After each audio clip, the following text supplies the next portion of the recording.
తాకట్లో ఉన్న మీ బంగారాన్ని విడిపించి ఆ రోజు ఆన్లైన్ రేటుకి కొంటాం. Sharma gold company. నమస్కారం, వెల్కమ్ టు సుమన్ టీవీ. నేను గీతాంజలి.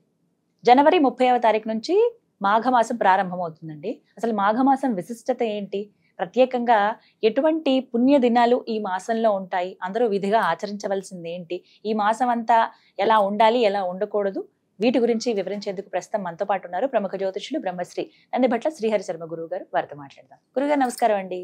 వాగర్థావివ సంపృక్తౌ వాగర్థ ప్రతిపత్తయే జగతః పితరౌ వందే పార్వతీ పరమేశ్వరౌ. సదాశివ సమారంభాం శంకరాచార్య మధ్యమాం అస్మదాచార్య పర్యంతం వందే గురు పరంపరాం. ఆదిత్యాయ చ సోమాయ మంగళాయ బుధాయ చ గురు శుక్ర శనిభ్యశ్చ రాహవే కేతవే నమః. శృంగేరి జగద్గురు పీఠాధిపతులకి, కంచి పీఠాధిపతులకి నమస్కారములు తెలియచేసుకుంటూ కార్యక్రమాన్ని ప్రారంభిద్దాం. గురుగారు, మాఘమాసం ఉత్తరాయణం తర్వాత అన్ని పండగలే అంటారు. ప్రత్యేకించి దేవుడి కళ్యాణాలు ఎక్కువగా చూస్తాం మనం ఈ మొత్తం ఈ 6 నెలల పాటు కూడాను. ప్రత్యేకంగా ముందు ఈ మాఘమాసం గురించి మాట్లాడదామండి. మాఘమాసం విశిష్టత ఏంటో తెలియజేస్తారా? మాఘమాసము చాలా పవిత్రమైనటువంటి మాసంగా చెప్పబడి ఉంది. అంటే మనకున్నటువంటి మాసాలలో వైశాఖ మాసము, శ్రావణ మాసము, కార్తీకము, ఆశ్వీజము, మార్గశిరము, ఇలాగో మాఘమాసం కూడా చాలా గొప్పది. ఎందుకంటే ఈ మాఘమాసములో నదీ స్నానం గొప్పగా చెప్పబడి ఉంది, సముద్ర స్నానం కూడా చెప్పబడి ఉంది. పౌర్ణమి రోజున సముద్ర స్నానము ఆచరిస్తారు. అయితే ఈ మాఘమాసము అంటే మనం ఏమనుకుంటామంటే, మనకు అందరికీ ఒక దృష్టి ఏమని పడిందనంటే, కార్తీక మాసం అంటే ఈశ్వరుడు, మాఘమాసం అంటే విష్ణు భగవానుడు, ఇలా ఆరాధన అనుకుంటుంటారు. శివాయ విష్ణు రూపాయ శివరూపాయ విష్ణువే, శివుడే విష్ణువు, విష్ణువే శివుడు, కాబట్టి ఎవరికీ తేడా లేదు. ఈ యొక్క మాఘమాసము యొక్క విశిష్టతలో మనకు మకర సంక్రాంతి అనేటువంటిది వస్తుంది, పుష్యమాసంలో వస్తుంది కదమ్మా. పుష్యమాసం అయిపోయిన తర్వాత కొంత మాఘమాసం కూడా టచ్ అవుతుంది. కొన్ని రోజులు మాఘమాసములో కూడా రవి మకరంలోనే ఉంటాడు. రవి మకరంలో మాఘమాసంలో ఉన్నటువంటి రోజులు ఎన్ని ఉంటాడో అన్ని రోజులు చాలా గ్రహణంతో సమానమైనటువంటిది. కాబట్టి రవి కుంభానికి ప్రవేశం చేయడానికంటే ముందు మాఘమాసంలో ఎన్ని రోజులు ఉంటాయో అన్ని రోజులు కూడా విశేషముగా నదీ స్నానము సూర్యోదయాత్ పూర్వం కంటే చేయాలండి. చాలా విశిష్టత. ఎవరైనా కానీ అనారోగ్య సమస్యలతో, ఉద్యోగ సమస్యలతో, వ్యాపార సమస్యలతో, ఆర్థిక పరమైన సమస్యలతో బాధపడుతుంటారో వాళ్ళందరూ కూడా ఈ మాఘమాసంలో కుంభ సంక్రమణం ప్రవేశం కంటే ముందుగా నదీ స్నానంలో లేదా ఇంట్లోనైనా కానీ గంగ నీరు కొద్దిగా వేసుకొని సూర్యోదయం కంటే ముంద స్నానం చేయాలి. మనకెట్ట ఏంటంటే మాఘ పౌర్ణమి రోజున సాయంత్రం 6:27 రవి కుంభంలోకి ప్రవేశం చేస్తున్నాడు. ఈ కారణం చేత 12వ తారీఖు వరకు కూడా చాలా గొప్పది. అంటే దాదాపుగా చెప్పాలంటే 15 రోజులు, అంతే కదండి, 30 నుంచి ప్రారంభిస్తాం. సగం పౌర్ణమి అంటే 15 రోజులు కదా, 15 రోజులు చాలా పవిత్రమైంది. అందున శుక్లపక్షంలో కాబట్టి ఈ 15 రోజుల్లోనే మనకు అనేకమైనటువంటి పండుగలు ఉన్నాయి, గొప్ప పుణ్యతిథులు ఉన్నాయి. పౌర్ణమి తర్వాత ఉండేటువంటి గొప్ప పుణ్యతిథి కొన్నే ఉన్నాయి. ఏదంటే సంకష్టహర చతుర్థి అని, మాస శివరాత్రి, మహాశివరాత్రి, అంతే. కానీ పౌర్ణమి లోపలనే మాఘమాసంలో గొప్పవైనటువంటి తిథులు ఉన్నాయి. కాబట్టి వీక్షించేటువంటి ప్రేక్షకులు కూడా సూర్యోదయం కంటే ముందే ఈ మాఘమాసం అంతా చెయ్యాలి. కనీసము పౌర్ణమి లోపలనైనా కానీ సూర్యోదయం కంటే ముందే ఆచరిస్తే రవి అనుగ్రహం చేత చాలా ఆరోగ్యవంతులు అవుతారమ్మా. కృష్ణుడి కొడుకు సాంబుడు కూడా ఈ వ్రత విధానాన్ని ఆచరించాడు కాబట్టే తనకొచ్చినటువంటి కుష్టు వ్యాధి నుంచి బయటపడడం జరిగింది. ఇలా చాలా ముఖ్యమైనది, ఎంతో విశేషవంతమైన మాఘమాసం.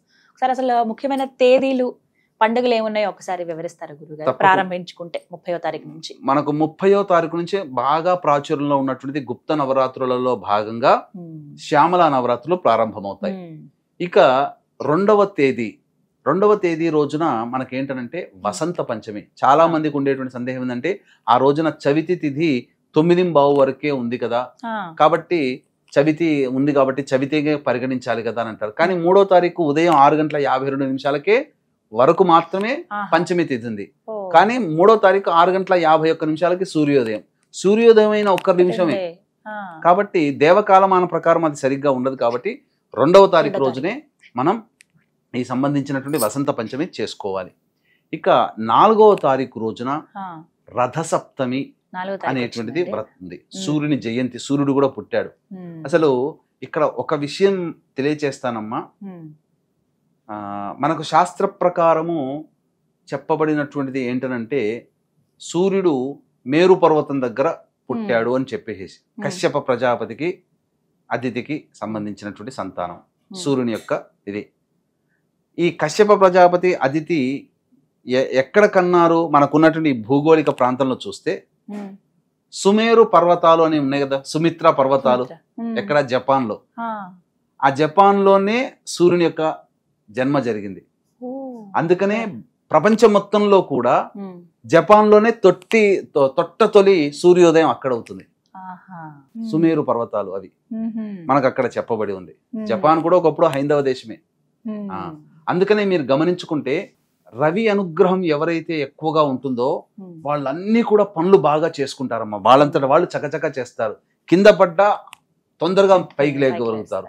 ఉమ్, అందుకనే అణ్వాయుధాలు పడిపోయి నాశనం అయిపోయినా కానీ హిరోషిమా, జపాన్ కూడా 3వ అతిపెద్ద ఆర్థిక శక్తి ఇప్పుడు ప్రపంచంలో. ఉమ్, అంటే మొక్కవోని Technology ధైర్యం. కి రవి ఉన్నాడంటే మొక్కవోని ధైర్యం. మరి అక్కడ రవి అక్కడ పుట్టాడు కదా, మరి ఆ లక్షణాలు వాళ్ళకందరికీ ఉంటాయి. ఉమ్, ఇది 4వ తారీఖు రోజున. ఉమ్, 5వ తారీఖు రోజున ఉమ్, భీష్మాష్టమి ఉమ్, మనకు చెప్పబడి ఉంది. ఉమ్, అంటే ఏంటంటే భీష్ముడు ఉమ్, కురువృద్ధుడైనటువంటి భీష్ముడు ఆ, పంచప్రాణాలని ఈ అష్టమి రోజు నుంచి ఒక్కొక్క ప్రాణం, అష్టమికి ఒక ప్రాణం, ఉమ్, నవమికి ఒక ప్రాణం, తర్వాత దశమికి, ఏకాదశికి, విడిచిపెడతాడు. ఇలా ఈ రథసప్తమి నుంచి ప్రారంభించడం జరిగింది. ఆహా, రథసప్తమి నుంచి ఏకాదశి వరకు ఉమ్, 5 రోజులు అందుకే భీష్మాష్టమి అని భీష్మాష్టమి అని ఆహా. చెప్పడం జరుగుతుంది.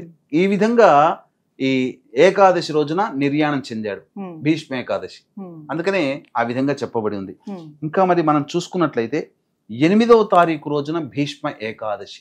ఉమ్, అసలు మనకు చెప్పాలి అని అంటే భీష్మ ఏకాదశి అనంటే ఈ రోజున మనం గొప్పగా విష్ణు సహస్రనామ పారాయణం అలవోకగా మనం చెప్పేస్తున్నాం కదమ్మా. ఉమ్, ఆ విష్ణు సహస్రనామం పుట్టిందే ఈ ఏకాదశి రోజున. ఓ, భీష్మ ఏకాదశి భీష్మ రోజు. ఏకాదశి భీష్ముడు చెప్తేనే కదా ప్రపంచానికి తెలిసింది. ఆ, అలా తర్వాత 12వ తారీఖు రోజున మాఘ పౌర్ణమి, ఉమ్, కుంభ సంక్రమణం కూడా ఉంటుంది. ఉమ్, తర్వాత ఉమ్, ఈ భీష్మ ఏకాదశి రోజునే ఉమ్, ఈ లక్ష్మీ నరసింహస్వామి వారి కళ్యాణం గనక జరిపితే చాలా విశేషం. ఏకాదశి రోజు. ఏకాదశి రోజు ఆహా, చాలా విశేషంగా చెప్తారు. ఉమ్, తర్వాత ఉన్నటువంటిది 16వ తారీఖు రోజున ఉమ్, సంకష్టహర చతుర్థి, పౌర్ణమి తర్వాత పౌర్ణమి వచ్చే- తర్వాత 16వ తారీఖు రోజున. ఉమ్, ఇక 26వ తారీఖు రోజున ఉమ్, మహాశివరాత్రి. ఇవి ముఖ్యమైన రోజు. ఈశ్వరునికి సంబంధించినటువంటిది.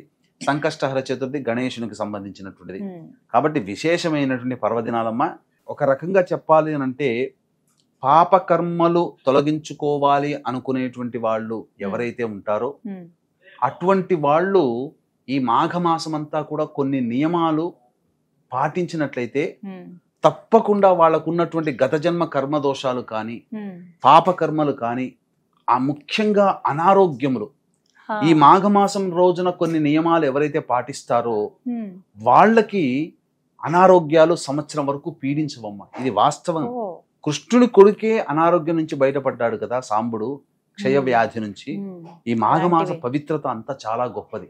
ఉమ్, కానీ కొన్ని నియమాలు పాటించాలమ్మా. ఉమ్, అసలు ఏంటి విధిగా ఆచరించవలసినవి ఏమిటండి? నియమాలు ఏమున్నాయి అసలు ఈ మాఘమాసంలో? ఈ మాఘమాసములో ప్రధానంగా అంటే ప్రస్తుతం కలియుగం అనేటువంటిది క్రోధ లోభాలతో ముడిపడి ఉందమ్మా. ఉమ్, ముఖ్యంగా కామాన్ని ఎవరు జయించలేకపోతున్నారు. కాబట్టి బ్రహ్మచర్య వ్రతాన్ని గనక ఆచరించినట్లయితే ఉమ్, ఈ మాఘమాసం అంతా వాళ్ళలో గొప్ప చైతన్య శక్తి వచ్చేస్తుందమ్మా. ఉమ్, ముఖ్యంగా అంటే మనస్సుని ఎవరికైనా, స్త్రీకైనా పురుషుడికైనా మనస్సుని అలవోకగా చెలింపచేసే శక్తి కామానికి ఉంటుంది. ఉమ్, అది నిగ్రహించుకొని గనక మనిషి కూర్చొనగలిగితే ఉమ్, అతను ఏదైనా కానీ నిగ్రహించుకోగలుగుతాడు.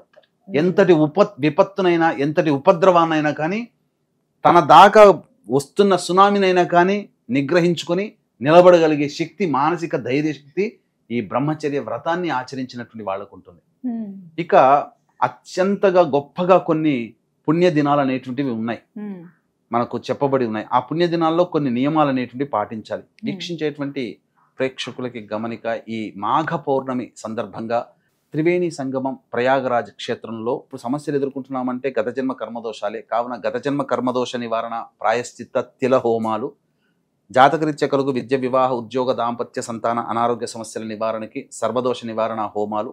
ఈ సంవత్సరం శని ప్రభావం 12 రాశుల మీద కూడా ఉంటుంది కాబట్టి మొత్తం 12 రాశుల వారికి సంబంధించి శని దోష నివారణ హోమాలలో భాగంగా, అనగా పర్ హెడ్ 2100 రూపాయలకి సర్వ దోష నివారణ, ప్రాయశ్చిత్త, తిల హోమాల్లో భాగంగా చేయించడం జరుగుతుంది. అలా వీటికి సంబంధించినటువంటి గోత్రనామాలు నమోదు చేసుకోవడం కోసం కార్యక్రమ తదనంతరం కాంటాక్ట్ చేసి తెలుసుకోవచ్చు. అలాగే మరుసటి రోజు మఖా నక్షత్రం ఉన్నది.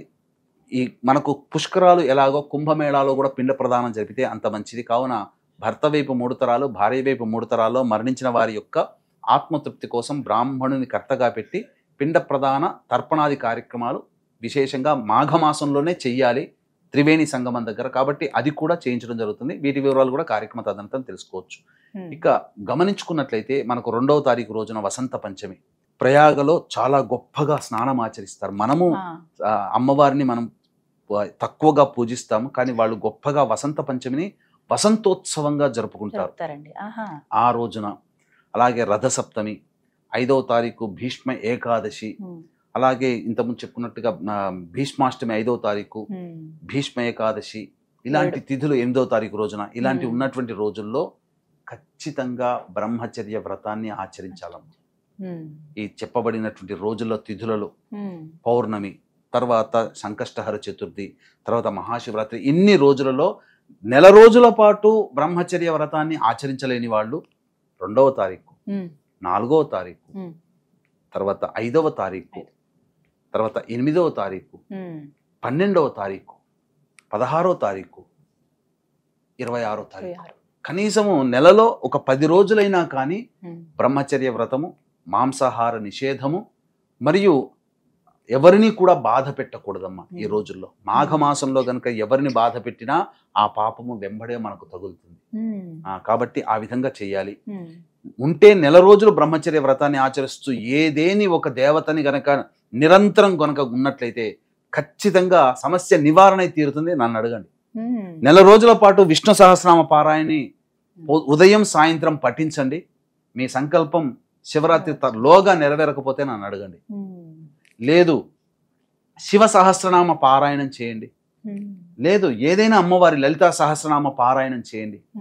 ఎవరి ఇష్టదైవం ఉంటుందో ఆ ఇష్టదైవం అంతా కూడా ఉదయము సాయంకాల సమయంలో చేయండి. ఏదేని ఒక నదీ స్నానంలో ఆచరించండి. దగ్గరలో ఉన్నటువంటి ఈ పవిత్రమైనటువంటి 2వ రోజు, 2వ తారీఖు, 4వ తారీఖు, 5వ తారీఖు, 8వ తారీఖు, 12వ తారీఖు, ఇటువంటి రోజుల్లో ఆచరించండి. మహాశివరాత్రి రోజున ఆచరించండి.